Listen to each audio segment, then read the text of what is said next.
Yeah game changer event USA డల్లాస్లో చేస్తున్నాం.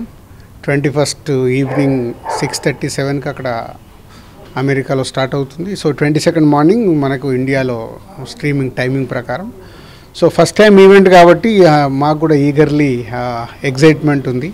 So ఈరోజు ఈవినింగ్ ట్రావెల్ అవుతున్నాం.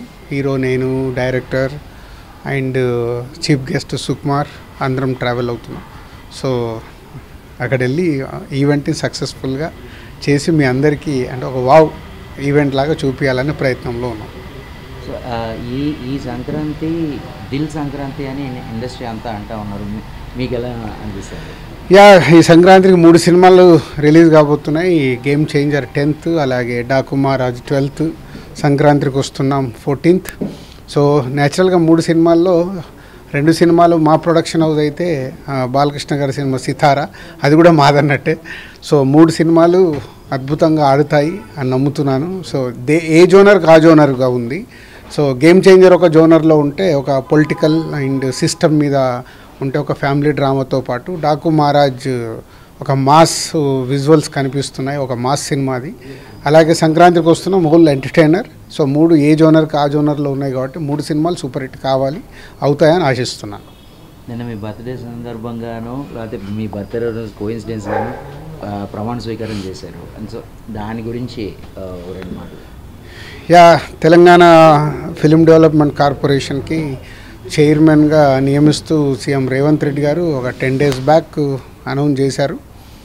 సో నన్ను ఎఫ్డీసీ చైర్మన్గా ఉండమని అడగడము, సరే ఇటు ఫిలిం ఇండస్ట్రీకి అటు గవర్నమెంట్కి మధ్యలో ఒక వారధిలాగా ఉంటూ హైదరాబాద్లో ఉన్న ఈ డెవలప్మెంట్స్ ఫిలిం ఇండస్ట్రీకి ఉపయోగపడాలి, అలాగే హైదరాబాద్ ఇటు తెలంగాణకు ఉపయోగపడాలి, అలాగే ఫ్యూచర్ విజన్ అంటే ఇవాళ తెలుగు ఫిలిం ఇండస్ట్రీ గ్లోబల్ అయింది.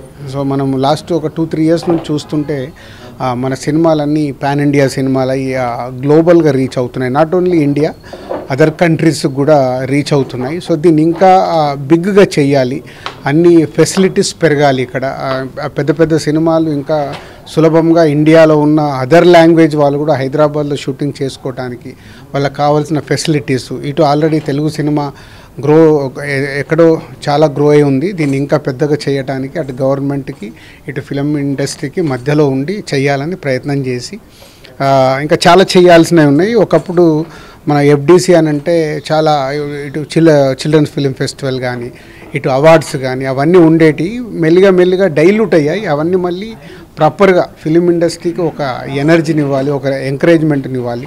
అలాగే గవర్నమెంట్ నుంచి రావాల్సినది ఏదున్నా ఫిలిం ఇండస్ట్రీకి అన్ని పనులు చకచక అయ్యేలాగా నేను ఉండి చేయించాలనే ప్రయత్నం మొదలుపెట్టాను. సో ఈ సంక్రాంతి అయిన తర్వాత ఇంకా ఎఫ్డీసీ పైన ఫోకస్ చేస్తాను. So back to back publicity మొత్తం అంతా హెక్టిక్ స్కెడ్యూల్ మీ మీద ఉంది. సో ఎలా ఫేస్ చేయబోతున్నారు ఈ కమింగ్ డేస్ అని? ఇంకో next 25 days day and night hard work చేయాలి.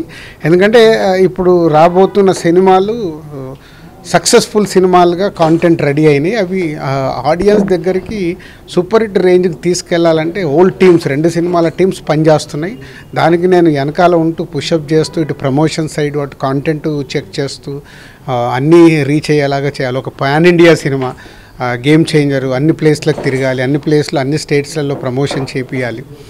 ప్రమోషన్ చేస్తే పాన్ ఇండియా గ్లోబల్గా రిలీజ్ అవ్వాలి. అలాగే సంక్రాంతికి వస్తున్నాం మన తెలుగు స్టేట్స్తో పాటు పక్కన ఇటు కర్ణాటక కానీ, అటు తమిళనాడు, అటు ఓవర్సీస్లో కూడా బాగా ఆడే సినిమా అన్నిటి దగ్గర రీచ్ అయ్యేలాగా ప్రయత్నాలు మొదలుపెట్టాం. సంక్రాంతికి కుమ్మేస్తాం. Wishing you big Sankranti success. Thank you. Already CM Revanth Reddy garu అది చెప్పారు నాకు. అంటే రాచకొండ దగ్గర ఏదైతే గవర్నమెంట్ అప్పుడు ఫిలిం ఇండస్ట్రీ కోసము ఒక ప్లేస్ అలాట్ చేసిందో దానిపైన ఫోకస్ చేయాలి, ఫోకస్ చేసి ఇంటర్నేషనల్ లెవెల్లో అక్కడ క్రియేట్ చేయాలనేది సీఎం గారి విజన్.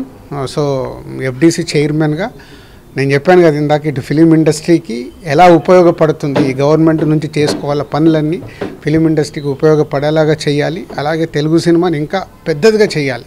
దానికి నేను చైర్మన్గా ఉన్నప్పుడు కావాల్సిన అన్నీ చేయాలి. నెక్స్ట్ ఇయర్ నుంచి ఆ అవార్డ్స్ కూడా ఇవ్వబోతున్నారు. Telangana state film Gaddar awards so వీటి మీద కూడా కమిటీ ఆల్రెడీ ఉంది. ఆ కమిటీతో పాటు డిస్కస్ చేసి ఫైనల్ చేయాల్సిన థింగ్స్ ఉన్నాయి. ఇంతవరకు ఎఫ్డీసీకి చాలా చాలా పెద్ద పెద్ద అంటే ఎంఎస్ రెడ్డి గారి దగ్గర నుంచి చాలా మంది ప్రముఖులందరూ అంటే ఏపీ ఉమ్మడి ఏపీ దగ్గర నుంచి చేశారు. అటువంటి బాధ్యత యాక్టివ్గా ఉండే ఫిలిం ప్రొడ్యూసర్గా ఉంటూ మీరు చేయడం అనేది ఏ రకంటే ఒకేసారి మీరు 2-3 సినిమాలు ప్రొడక్షన్ చేస్తారు. ఇన్ని పడవలు ఈ గవర్నమెంట్ బాధ్యత ఎలా నిర్వహించాలి? అంటే చిరంజీవి గారు నాకు ఒకప్పుడు ఒక పెద్ద మాట చెప్పాడు. రాష్ట్రానికి సీఎం ఉంటాడు, దేశానికి ప్రైమ్ మినిస్టర్ ఉంటారు, వాళ్ళు అన్ని పనులు చేస్తారు కదా. సో చేశారంటే మనం కూడా ప్లాన్డ్గా పనులు చేస్తే పెద్ద కష్టమేం కాదని ఎందుకో ఒకరోజు జనరల్ టాపిక్లో చెప్పాడు. అది నా మైండ్లో ఉండిపోయింది. అంటే నేను ఒక్కొక్క సినిమా తీసినప్పుడు బాగా తీస్తున్నాను అనుకునేవాడిని. అలాగే 4 సినిమాలు తీసినప్పుడు తీయగలిగాను. ఒక సంవత్సరం 6 సినిమాలు చేయగలిగాను. ఇన్ని చేయగలిగినప్పుడు లీడర్షిప్ కరెక్ట్గా ఉంటే ఎన్ని పనులైనా చేయొచ్చు. దానికి కూడా లీడర్షిప్నే లాగా టీముని తయారు చేసి చేస్తాం. స్టూడియో పెట్టే ఆలోచన కూడా మీరు ఏమైనా ప్రత్యేకంగా ఉంది అంటే మీరు ఆల్రెడీ ఎగ్జిబిటర్ అంటే ఇప్పుడు ఈ 2 ఇయర్స్లో నేను స్టూడియో గురించి చైర్మన్గా ఉండి ఆలోచించాను. అది మా కంపెనీ నుంచి CEO వస్తున్నాడు. సో వాళ్ళు చూస్తారు.